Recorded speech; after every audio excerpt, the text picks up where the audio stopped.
قیامت کے بعد اللہ پاک ارشاد فرمائے گا اب کون باقی ہے؟ تو ملک الموت علیہ السلام عرض کریں گے اے میرے رب اب تو باقی ہے، اسرافیل اور میں باقی ہوں۔ پھر رب عز و جل کے حکم سے عرش حضرت اسرافیل علیہ السلام سے سور لے لے گا، اور پھر ارشاد فرمائے گا اسرافیل بھی فوت ہو جائے تو وہ بھی فوت ہو جائیں گے۔ اللہ پاک ارشاد فرمائے گا اب کون باقی ہے؟ ملک الموت علیہ السلام عرض کریں گے اے میرے رب تیری ذات باقی ہے جسے موت نہیں آنی، اے اللہ میں باقی ہوں۔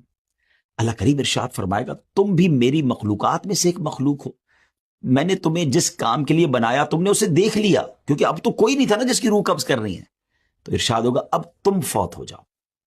چنانچہ ملک الموت علیہ السلام بھی فوت ہو جائیں گے، اب ایک اکیلا اللہ پاک باقی ہوگا۔ ناظرین اب رب تعالی سبحان اللہ، اب جو اللہ کی طرف سے ارشاد ہوگا نا، اگر اس کو غور سے سنے تو واقعی وہ گوس بمس یعنی رونگٹے کھڑے کر دیتا ہے۔